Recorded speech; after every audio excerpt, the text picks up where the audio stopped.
Go. Hello viewers, welcome to part 15 of the Smart Mobility Revolution. My name's Kevin Borras, joined as ever by Bob McQueen, one of three joint authors of a new body of knowledge called the Smart Mobility Revolution. Over the last 14 parts, we've looked at various elements of what is a smart city, what is smart mobility, why is it a revolution, various elements that make up those phrases. And today we're going to look at operations management and how important it is, and also looking at how to harvest and use the data that's used to manage operations. That sounds like a simple fix, but what are the key elements then, Bob, in terms of managing operations using data that's already there and already existing data? There's so much data churned out on a daily basis from everywhere. How do you make best use of it?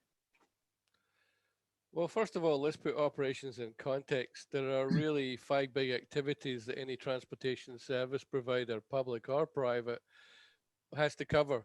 They've got to plan, they've got to design, they've got to deliver projects, and they've got to operate, and then they've got to maintain. So operations plays a role within that wider spectrum.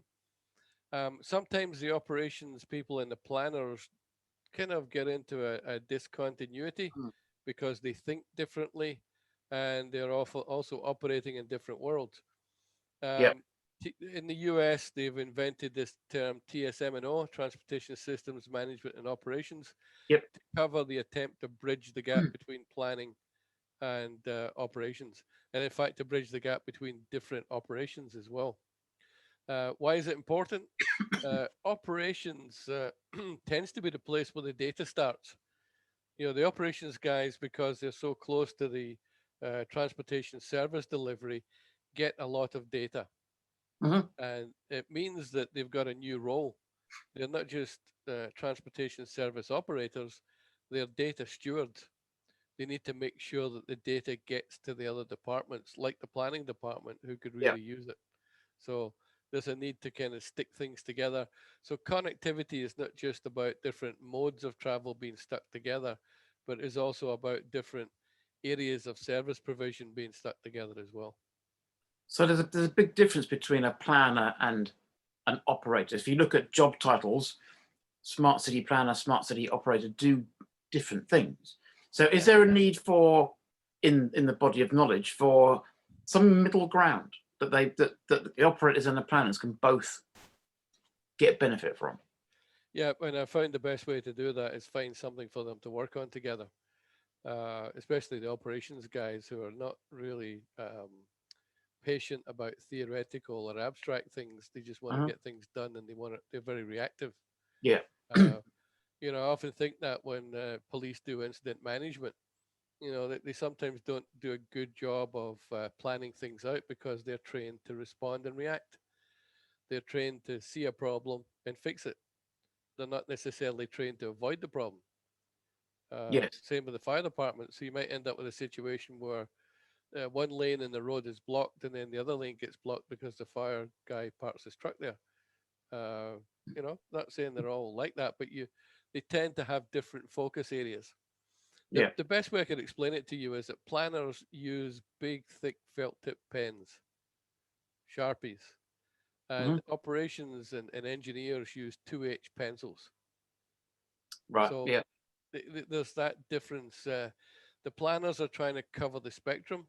They're trying to cover an understanding of everybody's needs and come up with the best.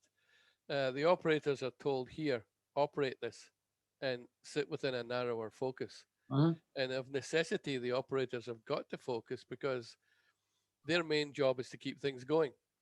Yeah. I've worked with operations guys, doing business process management, where you have to understand all the things they do in their job. And we're trying to define the process so we can improve it. After about 5 minutes defining the process, they're making phone calls to improve the process before you get it finished because they're reactive and responsive. And, I see a problem, I got to go fix it. So, maybe the operators are more short-term problem solvers. As we talked about in performance management the other day, there's summative and formative performance management. Yeah. The formative performance management is designed for the operators. Short-term feedback to make corrections. The summative stuff is more interesting to the planners, the big picture guys. So can you give an example of a city or authority or project where the operations management has worked really, really well? Something you've worked on. Give the viewers an example of you know, a sort of what's the word? A tangible example of how it can be done properly.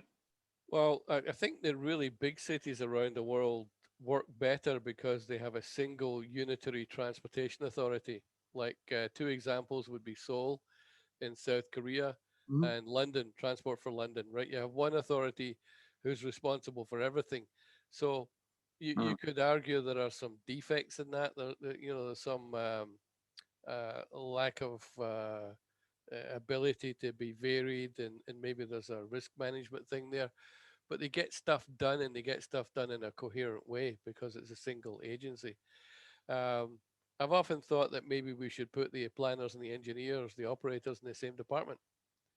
Yep. But you know, maybe the step towards that, as I say, is to get them to work on things together first of all, and then take it from there. You know, at the end of the day, Yeah. the operators and the planners are all trying to do the same thing, which is to deliver high quality transportation service to the public.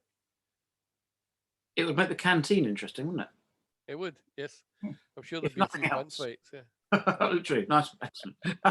Thank you, Bob. So that's part 15. So join us shortly for part 16, where we're going to summarize what we've been discussing over the last 15 parts. So Smart Mobility Revolution continues. Join us again soon. Thanks.